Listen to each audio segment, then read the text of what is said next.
Je suis trop content de la réouverture des salles de cinéma, mais j'aurais dû choisir un autre film.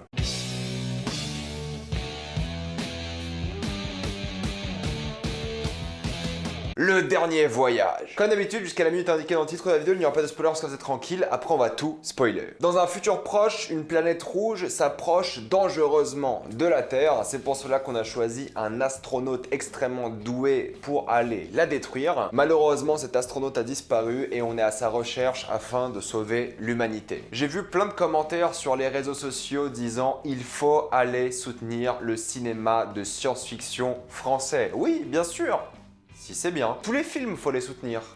Si c'est bien. Le dernier voyage, c'est un film qui m'a personnellement beaucoup énervé parce qu'on met toujours en avant le cinéma français de manière patriotique lorsqu'il faut, mais des fois, il faut aussi le tacler comme il faut faire aujourd'hui. Parce que ce film-là, en fait, même si c'est de la science-fiction française, même s'il y a un travail sur les effets spéciaux et que c'est plutôt bien fait dans la plupart des cas, au final, ça vaut pas mieux qu'un téléfilm ou qu'une série. Et je suis désolé de dire ça parce que c'est la France, c'est un budget différent, mais on est tellement habitué à d'autres productions étrangères, américaines ou autres, et c'est vrai que ce film-là, à côté de ces productions-là, fait pas trop le poids, quoi. Évidemment, en France, c'est beaucoup plus dur d'avoir le budget d'un film américain, mais du coup, n'essaie pas d'avoir des films qui ressemblent à des films américains. Ce film est beaucoup trop américanisé, c'est dingue. On ne dirait même pas que les événements se passent en France. S'il n'y avait pas un plan de la Tour Eiffel détruite au tout début, j'aurais jamais deviné que c'est la France. Je comprends bien que c'est l'apocalypse sur la planète parce qu'il n'y a plus de ressources et c'est le désert, il y a du sable partout, d'accord, mais on dirait pas la France, quoi. Même dans les stations essence où ils s'arrêtent sur le chemin et tout, et on dirait pas la France. À aucun moment, on dirait que c'est en France, mis à part la Tour Eiffel au début et le fait qu'ils parlent tous en français. Mais t'as aucune identité culturelle qui s'en ressort. Quand tu vois un film américain avec l'apocalypse, tu reconnais l'Amérique. Là, on dirait plus l'Amérique que la France. C'est un truc de fou. Et en plus de ça, il y a plein de choses qui m'énervent dans la construction du monde. Premièrement, il y a une planète rouge qui va détruire l'humanité et c'est un Français qu'on envoie. Ok, pourquoi pas. Mais jamais on sait ce qui se passe dans le reste du monde. On n'a aucun repère géographique, c'est affreux. De une, c'est une sorte de road movie avec un personnage et une enfant qui va rejoindre, enfin une adolescente, et on n'a aucun repère géographique du chemin qu'ils ont parcouru de une, mais aussi par rapport au reste du monde. Est-ce que tout le reste de l'humanité est décédé, sauf la France? Comment ça se passe? J'en sais rien, on n'en sait rien, on n'en saura jamais. C'est dommage parce que c'est censé être une menace planétaire, donc vraiment va détruire l'humanité. L'humanité. Mais t'as juste l'impression qu'il y a 15 personnes qui sont en vie et puis c'est tout. Donc t'as vraiment un sentiment très claustrophobique où il y a rien. Pourtant, tous les plans, c'est des étendues de sable, de désert, et t'es complètement perdu, quoi. Et c'est pour ça que je dis que ça fait cheapos. C'est que même s'ils ont bossé leurs effets spéciaux sur les voitures, sur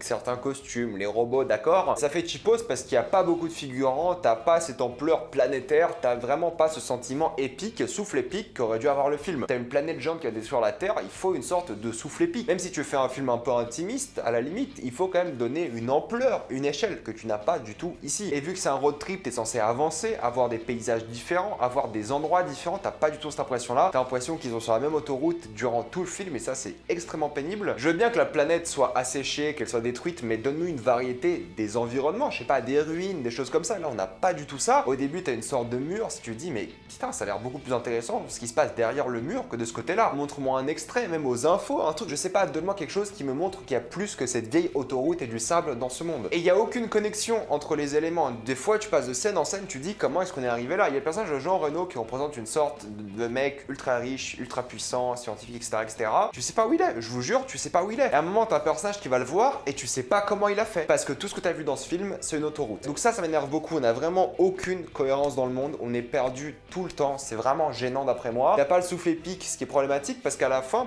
t'as une impression d'épique. T'as une impression vraiment de quelque chose de grandiose. Mais c'est pas assez. Pas du tout. On aurait aimé avoir ça durant tout le film. Voilà, c'est ça qui aurait été intéressant. Des gens en costume qui ont une voix que tu comprends pas, qui ressemble à Half-Life 2 encore une fois. Mais pourquoi? C'est un cliché de science-fiction ça? Change un peu, non? Comment fonctionne la société? C'est quoi ce monde que t'as bâti? Que t'as pas bâti au final, hein? Vous allez voir 2-3 voitures volantes entre guillemets, mais en fait elles sont juste en lévitation au-dessus du sol, et quelques caravanes, c'est tout ce que vous allez avoir. Il y a des séries qui ont une meilleure gueule que ce film-là. Ce film-là aurait pas dû sortir au cinéma, il aurait dû sortir sur Netflix, et encore, à la limite, le film est fauché, mais essaie de cacher ça d'une meilleure manière. Là, ils ont pas réussi. Même si le film est fauché et qu'il n'y a pas vraiment d'identité visuelle et qu'il n'y a pas vraiment d'âme, d'après moi, dans l'esthétique du film, à la limite, c'est pas grave. Si les personnages sont bons, si l'histoire est bonne, moi, ça me dérange pas. Mais on n'y est pas, quoi. Les acteurs, ça va, je vais pas me plaindre, je trouve qu'ils font un bon taf, même si tu vois qu'il y en a, ils ont un peu rien à faire, mais bon, à la limite, ça va. Encore une fois, je vous ai dit qu'il manquait de figurants, t'as vraiment l'impression que le monde est vide et ça c'est problématique. Quelle humanité sauver si tu ne vois jamais l'humanité? C'est ça la question qu'il faut se poser, hein. Comment tu peux être impliqué dans le film? Mais l'histoire, j'ai pas du tout accroché de une parce qu'elle est extrêmement prévisible. Tu vois arriver tous les retournements de situation, c'est pas vraiment des retournements de situation, mais tu vois tout arriver depuis le début. Il y a une sorte d'alchimie qui se crée entre le personnage principal et l'enfant, enfin l'adolescente qui croise et t'y crois pas du tout. J'aime beaucoup les histoires où un parent, ou du moins une figure paternelle, doit protéger un enfant. J'adore, là ça marche pas du tout. Il y a une histoire de pouvoir et tout qui n'est jamais réellement expliqué, jamais réellement développé, ils s'en foutent. T'as des facilités scénaristiques tout le temps, voilà, à droite à gauche, tu dis mais c'est une blague, c'est vraiment typiquement français quoi, c'est ça qui m'énerve. C'est super dramatique, c'est même très mélodramatique, voilà, c'est des slow motion, du noir et blanc,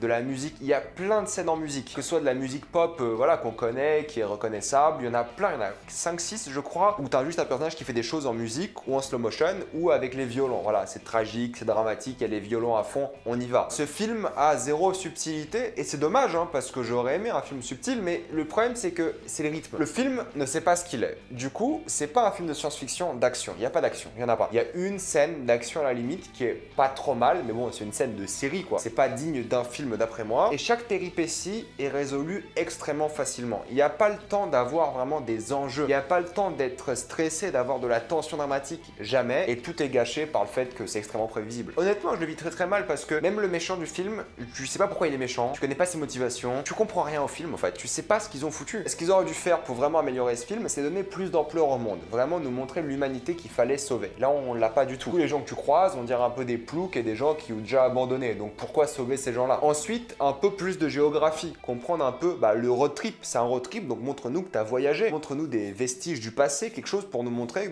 que tu es en France déjà, avoir une identité culturelle. Ensuite, les personnages, donne-leur plus d'alchimie. Là, c'est un peu cliché et ça marche pas très bien. T'as pas vraiment cette amitié qui ressort. La fin est incompréhensible, plein d'éléments sont incompréhensibles. Le méchant n'a pas de motivation et tu le comprends pas. Voilà, c'est pas un bon méchant d'après moi. Et les flashbacks, évidemment en noir et blanc et avec de la musique au violon à chaque fois parce que sinon c'est pas drôle. Pour donner du poids dramatique, stop quoi. Ou alors présentez-les un peu mieux. C'est ultra mélodramatique et ça m'a énervé parce que c'est pas la science-fiction que t'as envie de voir. T'as envie de voir un peu plus de subtilité à la limite. Ou alors de l'action, mais là c'est ni subtil ni de l'action. Donc t'es juste un film de science-fiction chiant. Et le problème, c'est le rythme. Au bout de 40 minutes de film, j'ai regardé ma montre, je me suis dit, c'est pas possible. Il y a que 40 minutes qui sont passées, j'en peux plus. Et c'est vrai, je me suis terriblement ennuyé. Et la mise en scène, c'est comme une série, quoi. Il n'y a pas grand chose au final. Il n'y a pas trop d'idées, il n'y a pas trop de beaux plans, il n'y a pas grand chose. Et les beaux plans qu'il y a, tu les as déjà vus dans d'autres films, c'est vraiment des copier-coller à la limite. Ça manque de créativité, ça manque d'originalité, c'était pas bien, quoi. Pourquoi aller au cinéma, payer une place en plus pour voir quelque chose qui n'est même pas au standard d'une série télé? C'est pour ça que je vais conclure avec ça. Le dernier voyage, pour moi, c'est vraiment pas bien. On s'ennuie, on s'attache pas au personnage, c'est pas beau du tout, il n'y a pas d'humanité dans ce film, il n'y a pas d'âme, il n'y a pas de créativité, il n'y a pas d'originalité, et que ce soit français ou pas, de la science-fiction française, je m'en fiche. Moi, je veux que ce soit bien.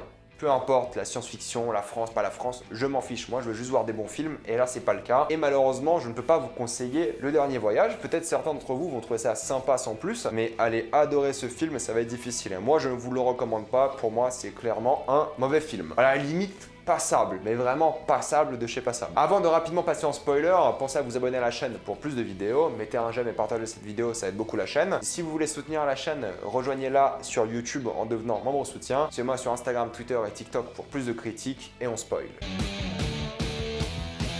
Ce qui m'énerve affreusement, c'est qu'il y a du foreshadowing dans le film. Voilà, tu reconnais certaines scènes au début qui sont ou des fusées de Chekhov ou des choses comme ça qui vont revenir plus tard. Il y a des plans sympas comme à la fin avec la fusée qui décolle, mais bon, c'est un plan que tu as déjà vu dans plein d'autres films. Le début, tu as l'impression d'être introduit à un nouveau monde, il y a une sorte de village ou je ne sais pas quoi, tu as un mur derrière, tu as Jean Reno qui fait des trucs, tu dis ah cool, le monde va être varié et tout, et jamais tu as une connexion entre les mondes quoi, jamais tu sais comment y accéder, ce qui se passe, t'as pas ce monde là. Et wesh, arrêtez avec ces robots là, c'est des Stormtroopers, de une, ils savent pas viser. Voilà. Et de deux, arrêtez avec ça, quoi. C'est trop cliché, on en a marre. Le fait qu'ils soient armés montre déjà qu'ils sont dangereux. C'est pas des aliens. Pourquoi à chaque fois vous coupez leur communication? On s'en fiche que tu comprennes ce qu'ils disent. À la limite, ils auraient fait encore plus peur si tu comprenais ce qu'ils disaient. Là, c'est pas du tout des aliens, donc pourquoi? Enfin, j'en ai marre. Il y a tout se passé avec les frères. Tu dis, ah, ils ont eu des pouvoirs à un moment ou à un autre parce que l'autre, il peut faire suicider les gens en lisant leurs pensées. Celui-là, il a une connexion avec la lune, quelque chose. Ils ont quelque chose, voilà. Ils ont une sorte de passé, de pouvoir et des choses comme ça. Mais au final, l'histoire, c'est quoi? C'est que le frère, le grand frère, est jaloux du petit parce que sa mère mère s'intéressait beaucoup à lui et que c'est lui qui a été choisi pour détruire la lune et ils sont jaloux tout simplement. Et quand il essaie de détruire la lune, il n'y arrive pas et c'est son seul trait de personnalité, c'est la jalousie. Il est mort pour rien le frère et à aucun moment t'as cette séparation entre les deux quoi. Tu sais pas pourquoi ils sont plus frères. Au début quand ils étaient jeunes, t'as l'impression qu'ils sont frères, mais quand tu vois le film, tu te dis mais